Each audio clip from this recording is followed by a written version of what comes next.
नमस्कार दोस्तों, स्वागत है आपका शुभम पाठशाला में। तो दोस्तों, अगर आप 10th क्लास के स्टूडेंट हैं तो आपके लिए यह वीडियो काफ़ी ही खास होने वाला है, क्योंकि भाई इस वीडियो में आपके लिए 10th क्लास के बहुत सभी ऑब्जेक्टिव प्रश्न हैं सोशल साइंस के, जो कि आपके हर एग्जाम में पूछे गए हैं। चाहे वो 2025 का एग्जाम हो, 24 का या 22 का या 23 का, कोई भी एग्जाम हो, ये सब प्रश्न हर एग्जाम में रिपीटेड है। तो भाई वीडियो स्टार्ट करने से पहले आपसे विनती है यार कि लाइक और सब्सक्राइब जरूर कर दो भाई, क्योंकि आप वीडियो देखने के बाद लाइक और सब्सक्राइब नहीं करते तो हमको बहुत दिल से बुरा लगता है यार। तो चलिए भाई वीडियो में आगे बढ़ते हैं। जैसे कि हम लोगों का पहला प्रश्न है, इटली के एकीकरण में किस नेता ने मुख्य भूमिका निभाई। तो भाई इटली के एकीकरण में बताते हैं कि 3 प्रमुख नेता थे जिन्होंने इनकी भूमिका निभाई। उनमें से ऑप्शन नंबर ए है गैरीबाल्डी, इनमें है, और एक और थे मेजनी और एक थे कैबूर। ये तीनों नेता के बारे में आप याद रखिएगा इटली के एकीकरण में। अब देखते हैं जर्मनी का एकीकरण। तो भाई जब जर्मनी के एकीकरण की बात आती है तो एक ही नाम आता है, बिस्मार्क। ऑप्शन नंबर ये बी हो जाएगा। अब देखते हैं तीसरा होगा, नेशन शब्द का अर्थ क्या हो। तो भाई नेशन मतलब होता है राष्ट्र, राष्ट्र को कहते हैं नेशन। और भाई स्टेट मतलब होता है राज्य, और गवर्नमेंट मतलब होता है सरकार, और पार्लियामेंट मतलब होता है संसद। ये सब बातें आपको याद होना चाहिए क्योंकि ये सब कॉमन बातें हैं। चौथा प्रश्न है, फ्रांसीसी क्रांति के बाद फ्रांस में क्या स्थापित हुआ। तो भाई जब फ्रांसीसी क्रांति खत्म हुई तो फ्रांस में लोकतंत्र की स्थापना हुई, हो जाएगा इसका। रॉलेट एक्ट किस वर्ष पारित हुआ। तो भाई रॉलेट एक्ट हुआ था ना, जो 1919 ईस्वी में पारित हुआ था, और इसी का विरोध करने के कारण 13 अप्रैल 1919 को जलियांवाला बाग हत्याकांड हो गया था, जिनमें जनरल डायर ने बहुत से निहत्थे लोगों पे गोलियां बरसाई थी, और 1919 में यह कानून आया था। असहयोग आंदोलन कब शुरू हुआ। तो भाई असहयोग आंदोलन 1920 ईस्वी में शुरू हुआ था, यानी ऑप्शन नंबर बी हो जाएगा, जिसे महात्मा गांधी ने शुरू किए थे। जलियांवाला बाग हत्याकांड कहाँ हुआ था। तो भाई जलियांवाला बाग हत्याकांड आप याद रखिए कि 13 अप्रैल, अप्रैल भी आपको याद रखना है, अप्रैल भी याद रखना है, और 1919 ईस्वी में हुआ था यह विद्रोह, जो कि अमृतसर में हुआ था। हिंद स्वराज पुस्तक किसने लिखी। तो भाई हिंद स्वराज जो पुस्तक है ना, उसे गांधी जी ने लिखे थे। ऑप्शन नंबर ए हो जाएगा सही। सबने अवज्ञा आंदोलन की शुरुआत किस यात्रा से हुए थे। तो भाई सबने अवज्ञा आंदोलन की शुरुआत 1930 ईस्वी में हुई, बात आप याद रखिए, और ये जो है ना डांडी यात्रा से शुरू हुआ था। Option number B. और आपको एक प्रश्न और पूछे जाते हैं कि डांडी यात्रा की शुरुआत कहाँ से हुई थी। तो वो हुई थी साबरमती से, ये ऑप्शन याद रखिएगा। भारत छोड़ो आंदोलन कब हुआ था। तो भाई क्रिप्स मिशन के समय ही भारत छोड़ो आंदोलन 1942 ईस्वी में हुआ था, ये ऑप्शन नंबर सी है। गांधी इरविन समझौता कब हुआ। तो भाई ये जरूरी समझौता ये 1931 ईस्वी में हुआ, ऑप्शन नंबर बी हो गया। और ये जो समझौता हुआ ना था, पूना के यरवदा जेल में हुआ था, गांधी जी और डॉक्टर भीमराव अंबेडकर के बीच में। ये सब बातें भी आपको ध्यान रहना चाहिए। नंबर भगत सिंह को किस केस में फांसी दी गई थी। तो भाई भगत सिंह को है ना फांसी की सजा लाहौर संयंत्र के केस में दिया गया था, यानी ऑप्शन नंबर बी हो जाएगा। कि भारतीय राष्ट्रीय कांग्रेस की स्थापना कब हुई। तो भाई भारतीय राष्ट्रीय कांग्रेस की स्थापना 1885 ईस्वी में हुआ, जिससे कि स्थापना बोमेश चंद्र बनर्जी ने किए थे, और एक बात और, यह स्थापना मुंबई में हुआ था। ये सब बात आप याद रखिए। अब देखिए खिलाफत आंदोलन किसके समर्थन में था। तो भाई खिलाफत आंदोलन जो था ना, वो खलीफा के समर्थन में था। ऑप्शन नंबर ए हो जाएगा इसका। जो तुर्की के खलीफा थे ना, उन्हीं के समर्थन में यह आंदोलन हुआ था।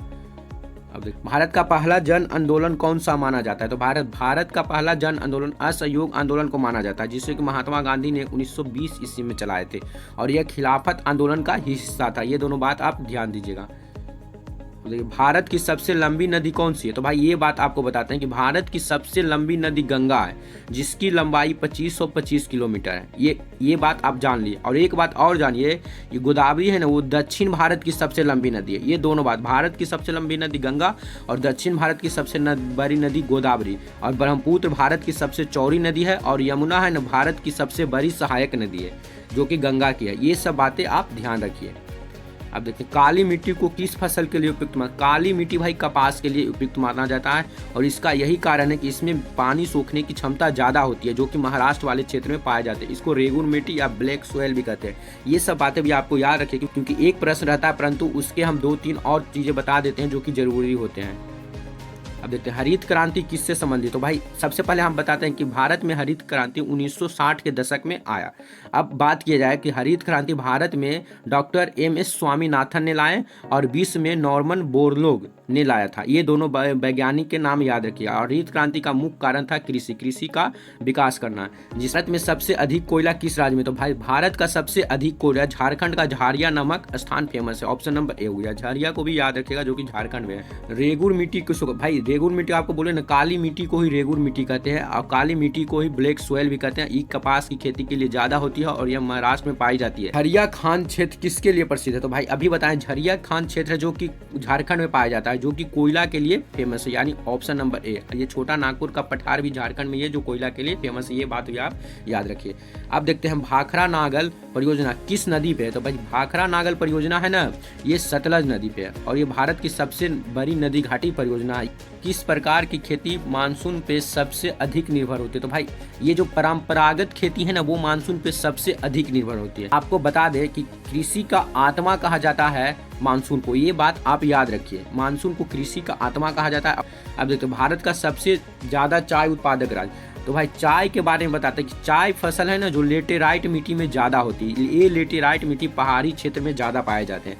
अब देखिए असम है जो ऑप्शन नंबर सी सबसे नंबर 1 पे है चाय उत्पादक में। जहाँ ज़्यादा बारिश होगी वहाँ लेटेराइट मिट्टी ज़्यादा होगी और ये असम वाले क्षेत्र में ज़्यादा बारिश होती है, मानसीराम चेरापूंजी में, इसी कारण इधर के क्षेत्र में चाय के उत्पादन ज़्यादा होता है।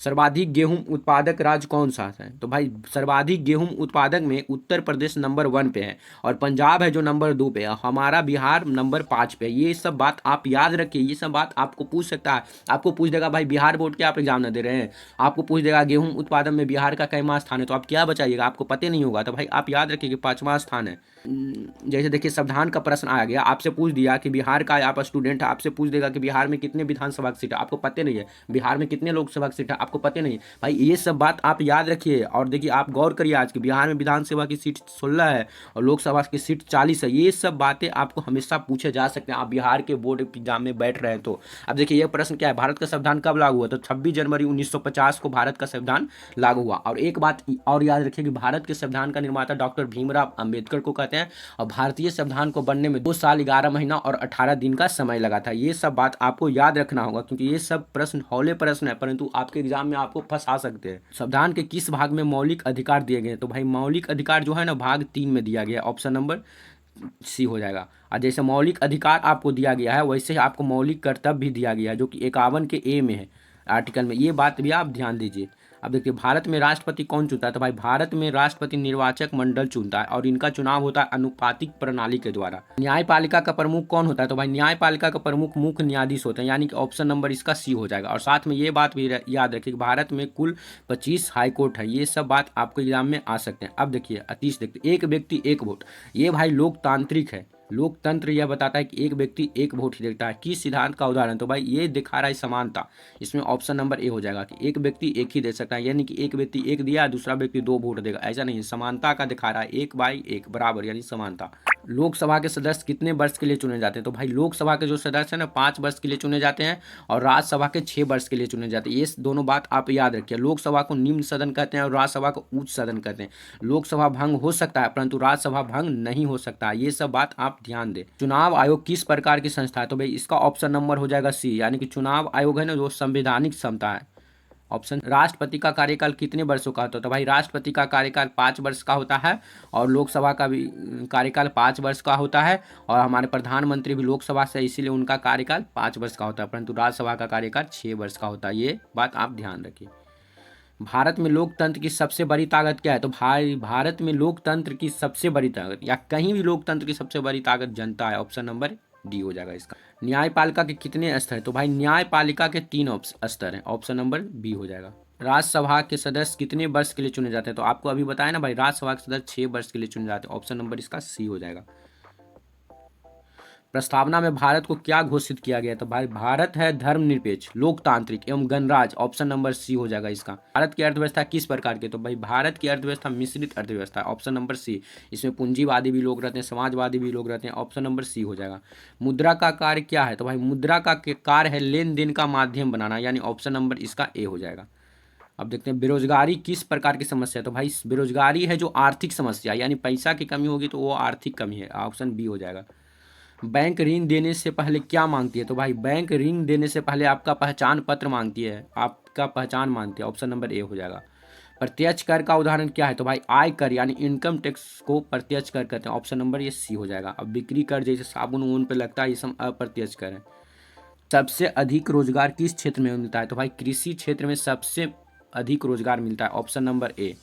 परंतु भाई जीडीपी में सबसे ज़्यादा भूमिका सेवा क्षेत्र का लोग निभाते हैं, यानी तृतीय क्षेत्र निभाते हैं। ऑप्शन नंबर सी होगा इसका। किसान क्रेडिट कार्ड का उद्देश्य क्या है? तो भाई किसान क्रेडिट कार्ड का उद्देश्य है आसान ऋण सुविधा, यानी ऑप्शन नंबर सी, आसानी से आपको ऋण मिल जाना, और इसका ऑप्शन नंबर सी होगा। गरीबी रेखा का निर्धारण किस पर होता है? तो भाई आय पर होता है गरीबी रेखा का निर्धारण, यानी प्रति व्यक्ति आय के जरिए आप निर्धारण कर सकते हैं।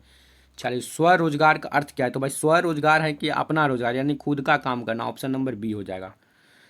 देश की आर्थिक स्थिति का मापन किससे होता है? तो भाई देश की जो आर्थिक स्थिति का मापन है ना, वो होता है प्रति व्यक्ति आय से, यानी ऑप्शन नंबर सी हो जाएगा। ग्रामीण क्षेत्रों में बैंकिंग सुविधा बढ़ाने के लिए कौन सी योजना शुरू की गई? तो ग्रामीण क्षेत्र में बैंक की सुविधा बढ़ाने के लिए जनधन योजना शुरू की गई है, यानी ऑप्शन नंबर ये बी हो जाएगा। श्रम विभाजन से क्या लाभ है? तो भाई श्रम विभाजन से लाभ है कि उत्पादन में वृद्धि होती है, यानी ऑप्शन नंबर बी इसका होता है। अब देखिए 50 क्या, एमएसपी क्या होता है? एमएसपी जो होता है ना भाई, मिनिमम सपोर्ट प्राइस, यानी आप कोई भी फसल बेच रहे हैं तो उसका एक मिनिमम सपोर्ट प्राइस होते हैं, जो कि मतलब पंजाब उंजाब वाले क्षेत्र में ये सब होते हैं एमएसपी।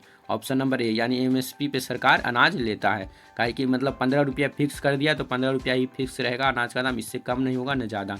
इससे किसानों को फायदा होती है। तो भाई सोशल साइंस के ये रहे 50 सवाल जो कि आपके सामने अभी हमने कराए, साथ में ही आपको और कुछ जानकारी भी दी जो कि आप नोट किए होंगे, तो आपके लिए और भी अच्छा बात होगी। तो भाई जाते जाते वीडियो को सब्सक्राइब जरूर करते जाना भाई।